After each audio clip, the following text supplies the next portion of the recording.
So, guys, WrestleMania season is officially over. It has come and passes by.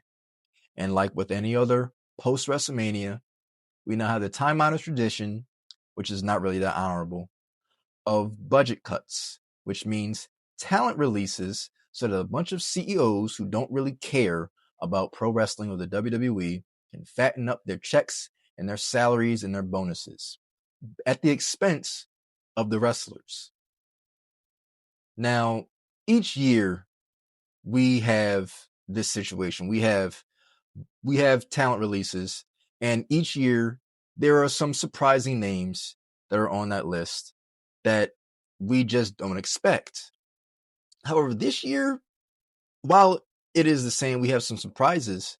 It is a little different as those surprises were pretty actively featured talent. Guys like the Motor City Machine Guns, who at a time were my favorite tag team, came in later in their careers and actually were pretty fast tracked and actually got to showcase their skill and their talent and their ability and won the SmackDown Tag Championships. So, all in all, while it does suck for them that they're getting released, at least they got to make something out of it. But we had guys like the Wyatt Six in their entirety who were in an almost never-ending feud with the MFTs, and I guess since they put them over, what was it, WrestleMania SmackDown, their use was non-existent. So they were released as well. We had people like Alba Fire and Santos Escobar, Apollo Crews, who I thought was going to be the new JTG and just outlive all of the roster, has also been terminated. However, we also have Aleister Black and Zelina Vega. Aleister Black had just recently been rehired by the WWE almost exactly a year ago to when he was eventually then released again this past Friday. And most surprisingly, out of all of the some 23 people, 23 wrestlers on the list, is Kairi Sane. Kairi Sane is not only on weekly television, but she is actively in a program that is both pretty universally loved with the WWE audience and prominently featured on Raw with prominent key other women wrestlers, Asuka and Io Sky. We've been building up Kairi through her relationship and dynamics with Asuka, their abusive mentor-esque relationship, and how Io Sky fits into that. And it was, I guess, supposed to culminate, kind of obviously, into Kairi maybe turning on Asuka, or maybe there's some sort of triple threat. Maybe Asuka and Io go at it, and somehow that translates into a triple. Who knows?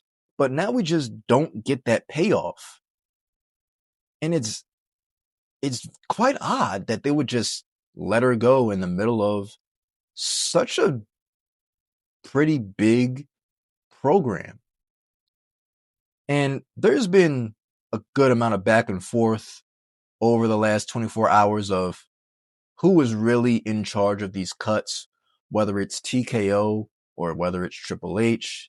Now, obviously, we're not in the room, so none of us can know. Let me know what your opinions are in the comments of who you think is really in charge and spearheading these budget cuts. But through my eyes, it just wouldn't make sense, as Triple H is the one who's in charge of creative, the booker, and he most certainly has a good hand in telling the story between Asuka and Kairi and Io. So he most likely knows where he wants to go and how he wants the story to end. So if Triple H is the one that let Kairi go, either he's a fucking moron, or maybe Triple H just doesn't have the amount of control as we all thought. And that should give a lot of wrestlers some pause. Which brings me to what I really want to talk about, and that's some of the things that we can take away from these releases. The first thing to learn and to take away is that the WWE is not anybody's home, especially if you are an on-screen talent. A lot of these guys are expendable. It is about money, sales. If the cost to maintain a certain wrestler is greater than the profit that they make, they will not hesitate or think twice to kick them out, to give them the axe. Over the past 6 or 7 years, we've seen talent come and go back and forth from AEW to WWE to TNA to the Indies, back and forth. And a lot of times when older WWE talent come back to the WWE, they often say their home. They call it their home. Now, it may even be true that the wrestlers themselves see that, but I can assure you, the company, the WWE, does not care that much. To them, they are just a number. Which brings me to my second takeaway, which is most likely even more important, and that is how you exit a company, and more so how you conduct yourself within that company.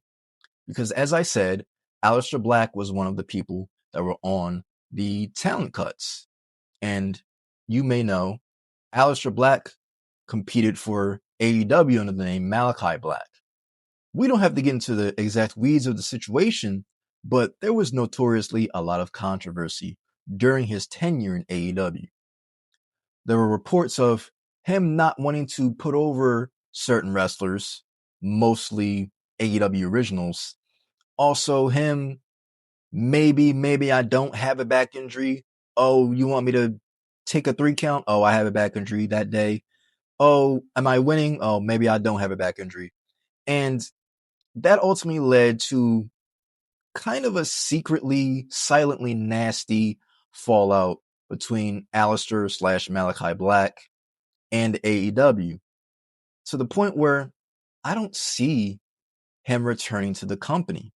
It's even gotten to the point where a couple of AEW talent have taken a couple of sneak disses towards Aleister Black, and there are some other names in there as well, maybe a Rusev, but most certainly Aleister.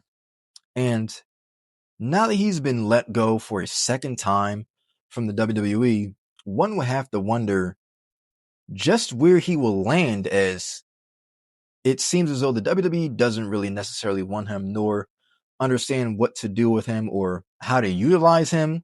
And AEW might seem like a bridge burned. So it may seem that now for Aleister and Zelina, the only things left are maybe a TNA or the Indies, but that good AEW money that he could have potentially had once more is most likely burned away. If there is anything that other wrestlers can learn from the situation that Aleister is going through right now, it is, no matter what company you're in, it is never smart to put all of your eggs in one basket. And it is also not wise to think you're bigger than one company to the point where you just don't want to do your job. Malachi could have been a sure lock to return to AEW. However, with all the evidence that we have been presented with, it seems as though the wrestlers, the staff, and even Tony Khan himself just don't want him around anymore. And that's a real shame, because the House of Black were one of my favorite acts, all 4 of them, in not only AEW, but in wrestling in general, when they were on their run. But now, I guess it'll never be. So if you're a wrestler and you're wise, it might be best not to go the Aleister Black or Rey Fenix route and try and big league everybody, but more to maybe go the Andrade route or the Powerhouse Hobbs route or the Jade Cargill route, and do your job. And when it's time that you want to go, you thank everyone on the way out and you leave. Maybe then you will have other options if your first doesn't work out. Let me know what you guys think about some of these budget cuts, these talent cuts, and specifically And Aleister Black, where do you think he's gonna go? Kairi Sane, what do you think she's gonna do? Kaylee Ray, Alba Fire. I personally think she could be AEW bound. However, what do you think? Let me know. Don't forget to leave this video a like and subscribe. Thank you.